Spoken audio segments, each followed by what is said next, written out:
그리고 여러분의 가정에 하나님께서 뿌리시는 하나님 나라의 씨앗이 될 것이다. 이런 확신을 갖고 하나님께서 한번 해보라고 용기를 주셔서 하게 된 것이니까 하나님께서 그런 선한 의도와 뜻을 우리가 말씀을 읽어갈 때 하나님께서 이루어 주실 줄로 믿습니다. 여러분들 같이 동참해 주시고 또 읽고 싶으셔도 좀 기다렸다가 다른 분들이 또 하실 수 있도록 그렇게 하시고 또 원하는 건 가정에서 가족들과 같이 함께 읽으시면 너무 좋을 것 같고 자녀들에게도 그런 기회를 만들어 주셨으면 좋겠습니다. 네, 창세기를 읽어가면서 정말 우리가 알아야 될 하나님의 뜻이 무엇일까? 이 성경을 기록하신 하나님의 목적이 무엇일까? 계속 저는 묻고 있습니다. 창세기만이 아니라 성경에서 정말 우리에게 가르쳐주고 싶어 하시는 핵심적인 교훈이 뭘까? 성경을 통해 하나님께서 우리에게 전달하고 싶어 하시는 가장 중요한 메시지는 뭘까? 왜 성경을 기록하게 하신 것이고 이 성경을 우리에게 하나님께서 주신 것일까?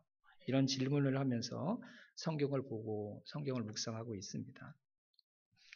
아주 중요한 질문이라고 생각해서 기도하면서 이런 질문들을 하면서 성경을 쭉 보고 있는데 지난주에 이런 질문에 대한 한 가지 답을 하나님께서 주신 바 있어서 그것을 여러분과 함께 좀 나누려고 합니다. 먼저 이렇게 좀 편하게 여러분에게 질문을 드리고 싶어요. 아브라함이 우상을 섬기는 갈대아 우르라는 땅에서 살고 있었는데 또 아브라함의 가문은 그 우상 신상을 만드는 일들을 했던 사람들이 아브라함의 가족들이었는데 그렇게 살고 있는 아브라함에게 하나님께서 나타나셔서 야, 너의 집 떠나. 너의 친척 본토의 집을 떠나. 그리고 내가 말하는 곳으로 가. 이렇게 하나님께서 딱 말씀하시면 그 하나님의 말씀을 딱 듣고 아브라함이 네 하고 바로 순종할 수 있었을까요? 여러분의 생각은 어떠신지. 제 믿음으로는 도저히 이게 불가능할 것 같거든요. 그냥 내가 잘 살고 있는데 나름 갑자기 하늘에서 음성이 들려서 내가 하나님이다. 이제 내가 말하는 대로 네가 이제는 집을 떠나라. 내가 명하는 곳으로 가라. 그러면 예 하고 순종할 수 있을까? 저는 한 번도 그런 사람을 못 본 것 같고 저도 한 번도 그렇게 해본 적이 없는 것 같아요. 하나님의 음성 같다라는 확신이 드는데도 사실 순종하기 쉽지 않은 게 하나님의 음성인 것 같아요. 그런데 어떻게 아브라함이 순종해서 자기의 집을 떠났고 하나님의 말씀하시는 곳을 향해 나아갈 수 있었을까? 어떻게 이런 일이 가능할까요, 여러분?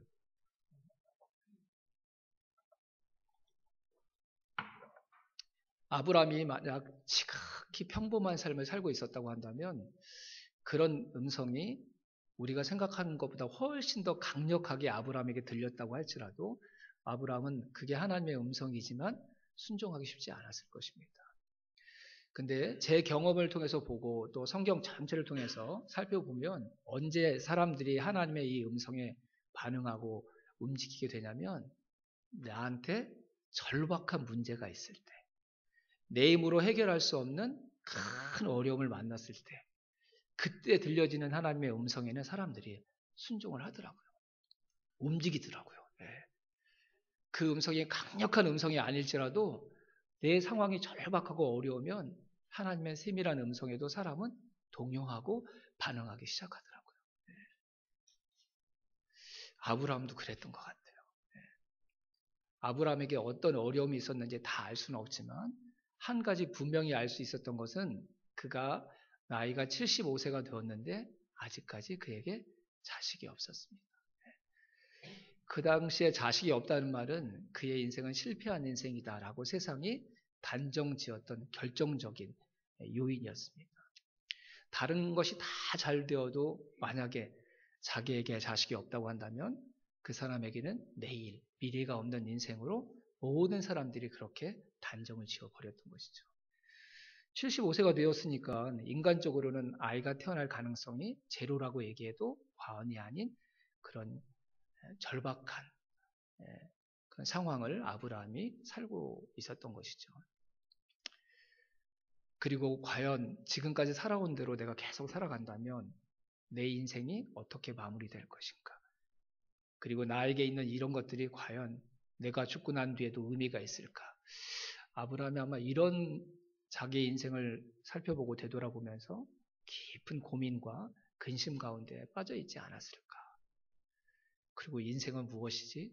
뭐 이런 생각들을 하고 있었을 그때 하나님께서 아브라함에게 나타나셔서 말씀하셨고, 그리고 아브라함에게 들려졌던 하나님의 음성은, 그러면 나에게 말씀하시는 이분이 말씀하시는 대로 내가 새롭게 한번 살아봐서 아들을 얻을 거라는 생각까지는 못했을 것 같아요. 제 생각으로는.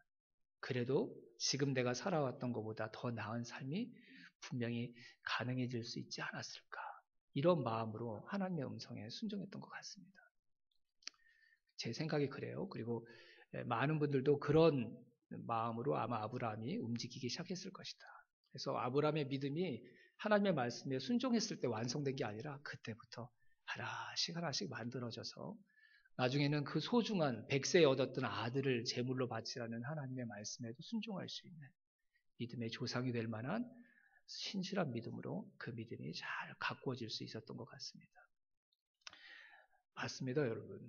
우리는 항상 하나님의 음성에 순종하는 자들이 아닙니다.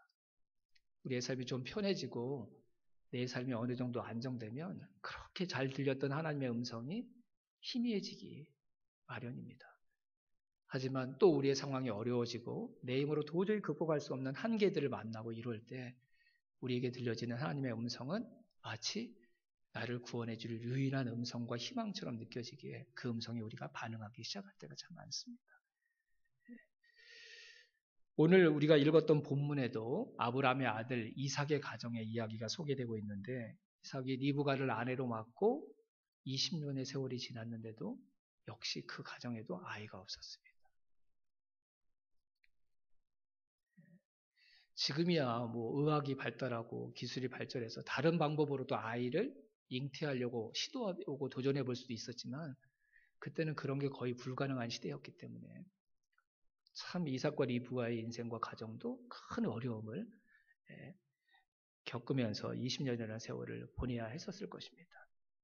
근데 이삭과 리브가가 하나님 앞에 기도하고 20년의 세월을 기다리더니 기어코 하나님께서 그냥 아들을 주신 게 아니라 쌍둥이 아들, 두 아들을 한꺼번에 주셨죠.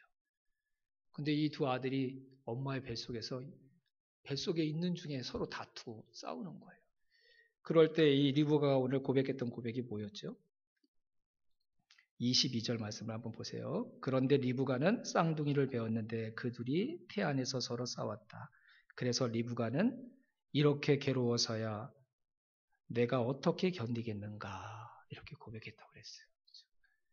자식만 있으면 될 것 같았는데 자식이 생기니까 또 다른 문제가 인생에 찾아오는 것이죠. 인생이 바로 이런 것 같습니다. 또 하나의 문제를 해결하면 새로운 문제가 내 인생에, 내 힘으로 극복할 수 없는 그런 장애물들이 우리의 앞길을 가로막는 것, 이게 인생인 것 같아요. 근데 왜 성경에 이런 얘기들을 쭉 기록하고 있는 것일까? 그래서 여러분, 아브라함의 인생이 어떻게 됐습니까? 이삭과 리브가의 인생이 어떻게 됐습니까? 자신들의 힘으로 감당할 수 없는 그 일들을 만났는데 그래서 그들의 인생이 그 자리에서 끝나버렸습니까? 아니에요. 그들이 하나님 앞에 나아가니까, 하나님의 말씀을 따라가니까 그들의 힘으로 해결할 수 없었던 그 문제들을 하나님께서 해결해 주셨다는 것, 그것을 성경이 우리에게 기록하고 있는 것이죠. 전 이게 성경에 기록된 우리에게 주시는 가장 큰 유익이라고 믿습니다. 우리는 똑같은 사람들이거든요. 우리의 힘으로 이겨낼 수 없는 나보다 더 큰 문제를 인생을 살아가면서 늘 만나는 존재들. 그래서 대부분의 사람들은 그 문제 앞에 무릎 꿇고 그 문제를 만난 그 자리가 인생의 마지막 순간이 되고 마지막 자리가 되고, 나름 의지가 강하고 생각의 정리를 잘하는 사람들은 인생이 이러니까 그냥 받아들여야지 하고 살아가는, 근데 그것과 달리 살아갈 수 있는 인생의 길이 있다는 것을 성경이 말하는 것이죠. 그게 인생이지만 그 인간의 힘으로 해결할 수 없는 그 문제를 하나님께서 해결해 주실 수 있다는 것. 성경은 그것을 우리에게 증거하고자 하는 것인 줄로 믿습니다. 창세기를 처음에 누가 들었다고 그랬죠, 여러분? 모세가 기록했던 이 창세기를 애굽에서 400년 동안 종살이 하다가 애굽으로부터 출애굽했던 가나안 땅을 향해 나아가는 이스라엘 백성들이 광야에서 이 창세기의 말씀을 들었다고 그랬어요. 이스라엘 백성들이 어디를 향해서 가고 있다고요? 약속의 땅 가나안. 이스라엘 백성들이 가나안 땅에 가면 그 땅이 저절로 이스라엘 백성들의 땅이 됩니까, 여러분? 그 땅은 비어있는 땅이 아닙니다. 좋은 땅이고 기름진 땅이기 때문에 싸움에 능한 사람들이 그 땅의 주인으로 이미 그 땅을 차지하고 있었습니다. 근데 400년 동안 종살이만 했던 이스라엘 백성들이 그 땅을 어떻게 차지할 수 있습니까? 가나안 땅이 이스라엘 백성들의 땅이 될 확률은 제로입니다. 제로. 이스라엘 백성들에게는 무기 하나 없었거든요. 제대로 된 군대 하나 없었습니다. 모세가 왜 그 광야에 있는 이스라엘 백성들에게 아브라함의 이 이야기를 하고 이삭의 이 이야기를 하는 걸까요?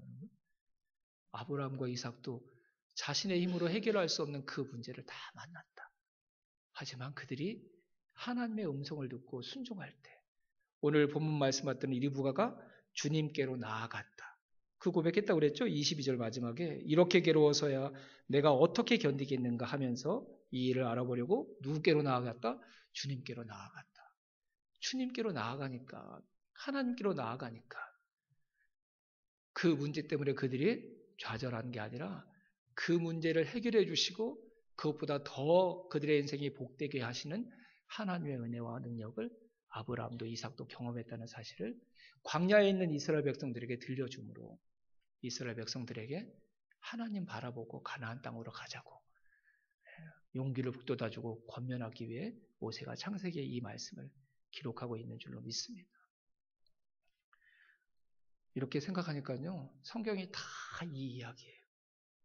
우리의 힘으로 해결할 수 없는 큰 문제들을 만났을 때 그 자리에 쓰러져 있지 말고 이게 인생이니까 어쩔 수 없지 이렇게 한탄하면서 그냥 세월을 허송하지 말고 믿음의 사람들이 하나님께 나아갔던 것처럼 그 문제를 나의 힘이 아니라 거룩한 존재의 도우심으로 해결하려고 그분 앞에 나아갔던 사람들처럼 하나님과 주님 앞에 나아가는 사람이 되라고 하나님께서 성경을 우리에게 기록해 주신 줄로 믿습니다. 우리 신약의 말씀도 한번 볼까요? 마가복음 5장 말씀을 한번 보겠습니다. 마가복음 5장.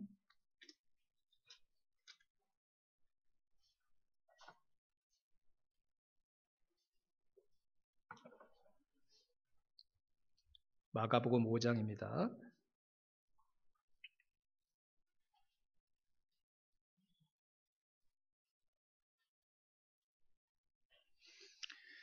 마가복음 5장 1절부터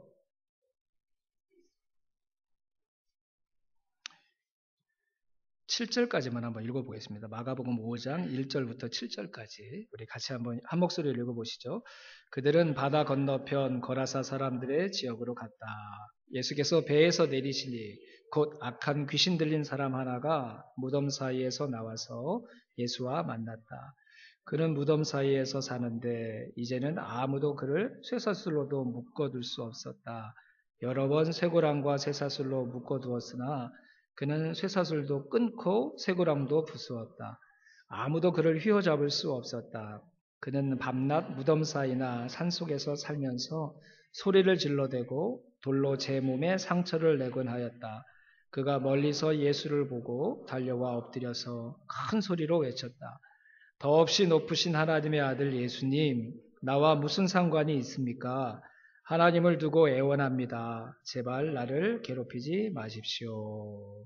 아멘. 이 마가복음 5장에는 세 가지 이야기가 나옵니다.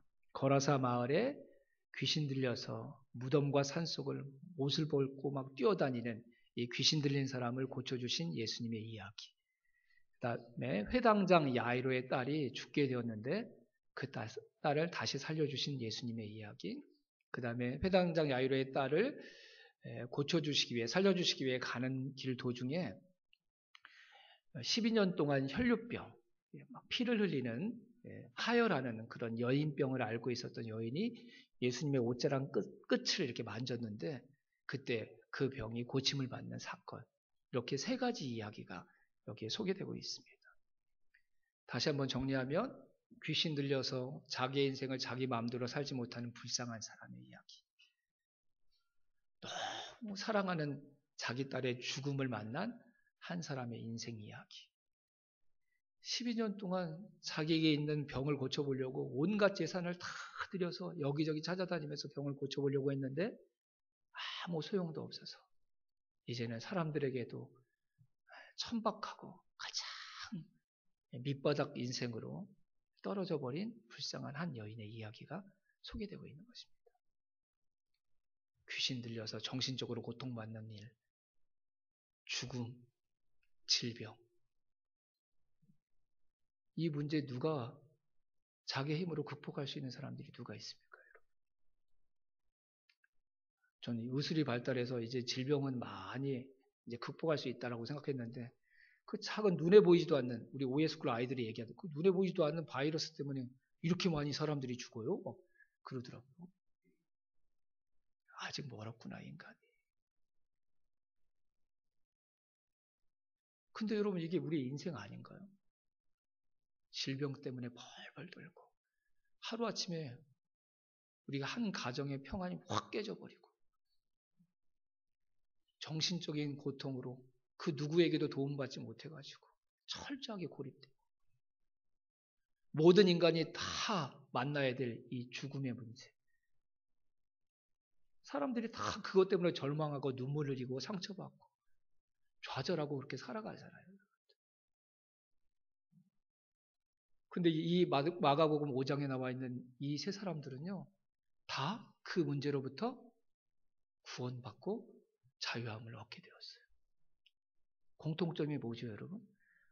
다 이 동일한 문제 때문에 모든 사람들이 눈물을 흘리고 삶을 저주하다가 그의 인생이 무너지고 망가지고 끝나버리는 그 길로 다른 사람들은 다 갔는데 마가복음 이 5장에 나오는 이 세 사람들은 그 문제로부터 벗어나고 새로운 생명과 새로운 삶을 얻게 되는 그런 경험을 했어요. 무슨 차이입니까, 여러분? 다른 사람들과 이 마가복음 5장에 나와 있는 세 명, 이 사람들의 인생에 어떤 차이가 있는 거죠? 이 세 명은 다 예수님에게 달려왔어요. 예수님에게 달려왔어요.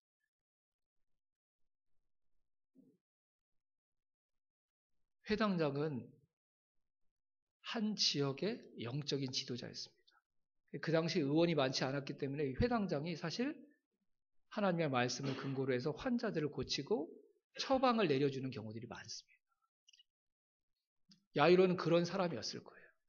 하지만 자기가 사랑하는 딸의 죽음을 직면하니까 자기의 힘으로 할 수 없다는 것 인정하고 누구에게로 달려갔어요? 예수님에게로 달려갔어요. 12년 동안 자기가 가지고 있는 재산 다 들여서 고쳐보려고 했던데 자기의 몸 안에 있는 질병 고치지 못했던 그 불쌍한 여인. 사람들에게 부정하다고 치욕스러운 손가락질을 당하면서 철저하게 사람들로부터 고립당해서 살아갔던 그 여인이 죽음을 무릅쓰고 달려왔던 곳이 누구죠? 어디죠? 예수님이 계신 곳이었어요. 아마 누군가가 부정한 여인이다 이렇게 얘기해서 돌로 쳐서 죽인다고 한다면 그 자리에서 죽임을 당하게 되는 그런 여인이었어요. 근데 이 여인이 어떤 마음으로 예수님께 온 줄 아세요? 그분의 옷자락 끝만 맞을지라도 내가 나올 수 있을 텐데 이런 마음으로 예수님에게 달려왔던 거예요. 거라사 마을에 귀신 들린 사람은 그 사람 몸 안에 한 마리의 귀신이 든 게 아니라고 그랬죠? 그 귀신의 이름이 있대요. 군대래요, 군대. 왜 군대라는 이름이 붙여졌는 줄 아세요? 헤아릴 수 없을 정도로 많은 귀신이 한 사람의 인생 안에 마음 안에 확 들어가 있기 때문에 그랬어요. 마을 사람들이 감당할 수 없으니까 동네 바깥으로 내버려서 쇠사슬로 제어해 보려고 해도 제어할 수가 없었어요. 근데 그 마을에 예수님과 제자들이 온다는 얘기를 듣고 그 예수님을 보고 이 사람이 보였던 반응을 한번 보세요. 6절 말씀을 다시 한번 봅시다. 마가복음 5장 6절. 자, 같이 한번 읽어보겠습니다. 그가 멀리서 예수를 보고 달려와 엎드려서. 네, 6절까지만. 그가 멀리서 예수를 보고 달려와 엎드려서. 여기서 그는 누군가요, 여러분? 지금 누가 달려온 거예요? 귀신이 달려온 거예요? 귀신들이 그 사람이 달려온 거예요?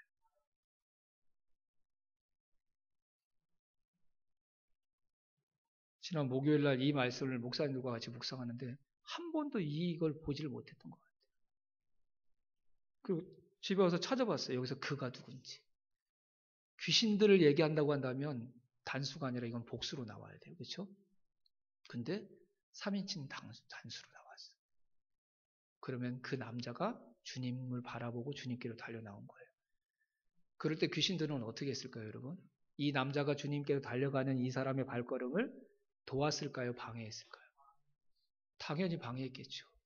한 마리의 귀신이 아니라 군대 귀신이 전체가 이 사람을 주님께로 가지 못하도록 얼마나 격렬하게 반응하고 방해하고 막았겠어요, 여러분. 근데 이 남자가 그 방해를, 그 장애물을 뚫고 주님께로 달려간 거예요. 가서 엎드렸어요. 왜요? 왜요? 왜요? 살고 싶어서, 이 고통스러운 삶으로부터 벗어나고 싶어서,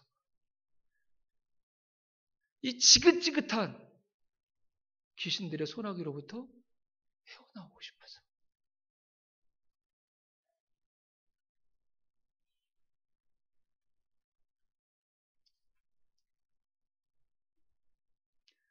다른 거 한 거 아니에요.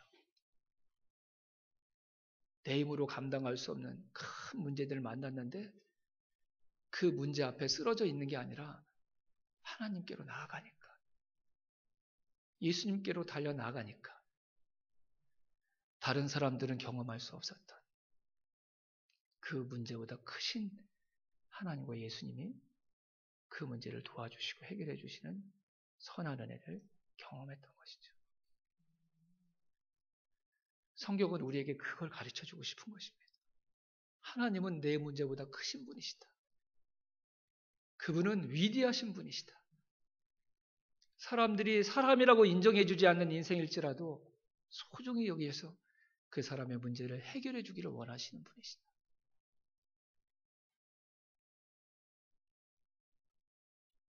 나는 할 수 없지만 나의 그 문제를 해결해 주실 수 있는 분이 있다는 것. 저와 여러분들이 꼭 듣게 되기를, 또 믿게 되기를 주님의 이름으로 축원합니다. 세상에서는 이 얘기 안 하죠. 하지만 성경은, 하나님은, 우리 예수님은 말씀하셨습니다. 나에게로 오라. 내가 그 문제를 도와주겠다. 해결해 주겠다. 이 음성을 우리 모두가 다 듣게 되기를 주님의 이름으로 축원합니다. 세상에서 가장 필요한 사람이 누군지 아십니까, 여러분? 세상에서 가장 소중한 사람이 누군지 아십니까? 다 자기 힘으로 극복할 수 없는 이 문제들을 만나서 가슴 아프게, 안타깝게 인생을 마무리하면서 살아가는 사람들을 향해 해결할 수 있는 길이 있다고, 살 수 있는 방법이 있다고 얘기해 줄 수 있는 그 사람들. 전 그 사람들이 세상에서 가장 소중한 사람이고 세상에 가장 필요한 사람이라고 믿습니다. 우리의 힘으로는 할 수 없지만 하나님은 하실 수 있습니다. 우리의 능력으로는 이겨낼 수 없지만 예수 그리스도의 능력으로는 이겨낼 수 있습니다.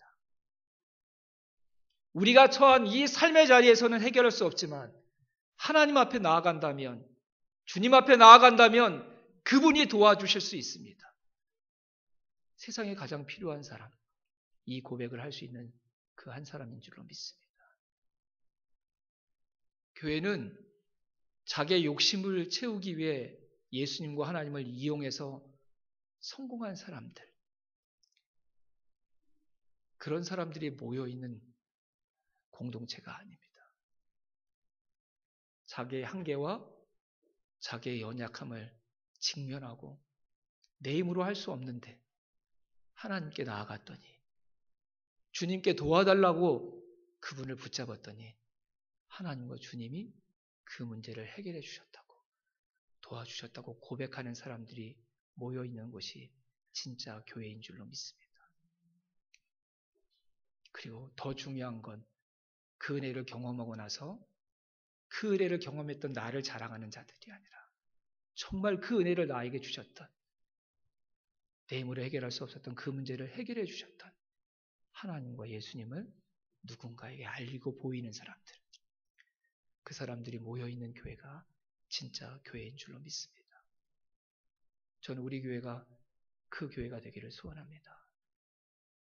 능력 많은 사람들, 세상에 그 누구보다 큰 성공을 이룬 사람들이 아닌 내 힘으로 해결할 수 없는 수많은 문제들 그 앞에서 눈물을 흘리다가 나를 도우시기 위해 나에게 먼저 찾아오신 하나님과 예수님을 만나 그분들의 도우심으로 그 문제들을 하나씩 하나씩 뛰어넘고 해결해 본 하나님의 은혜를 경험한 사람들, 그런 사람들로 우리 소망교회가 가득가득 채워지기를 주님의 이름으로 축원합니다. 마지막 때에 세상을 향해 필요한 교회가 그런 교회입니다. 유능한 사람들이 모여있는 그런 교회가 아니라 내가 도저히 해결할 수 없었던 그 문제를 하나님께서 내 삶 가운데 찾아오셔서 해결해 주셨음을 정직하게 고백하는 그런 사람들이 모여있는 교회가 마지막 때에 세상이 찾고 있고 세상이 기다리고 있는 진짜 교회인 줄로 믿습니다.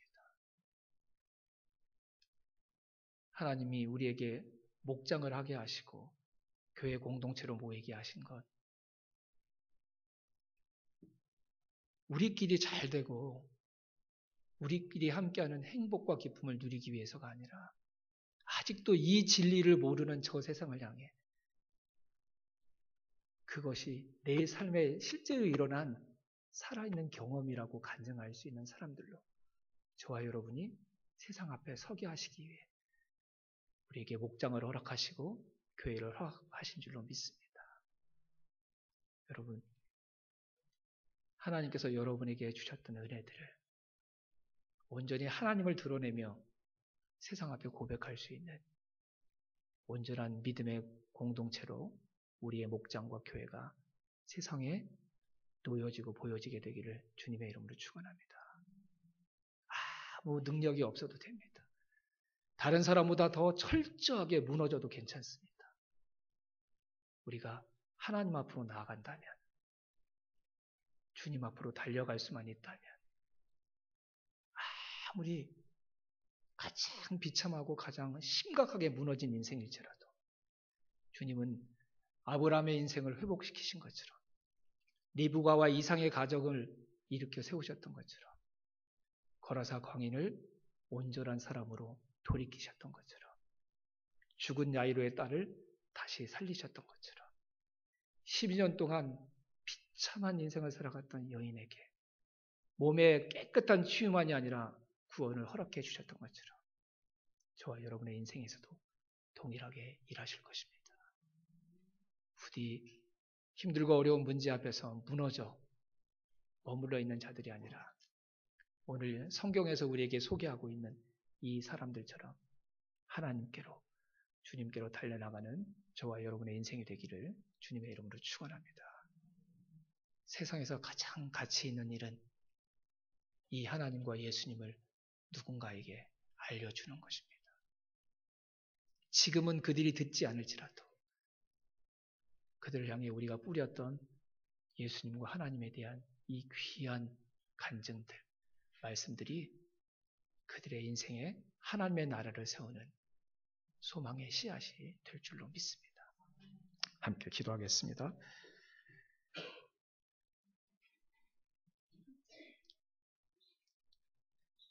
세상에 가장 필요한 사람으로, 가장 소중한 사람으로 우리가 살아갈 수 있게 해달라고 하나님 앞에 기도했으면 좋겠습니다. 하나님과 예수님을 전하는 이 귀한 삶을 살아가는 자가 되게 해달라고 함께 기도했으면 좋겠습니다. 그리고 먼저 내가 하나님과 예수님 앞에 달려나가는, 문제 앞에 무너지는 인생이 아니라 하나님과 예수님을 통해 그 문제를 극복해낼 수 있는 믿음의 사람이 되게 해달라고 하나님 앞에 믿음으로 간절히 기도하겠습니다.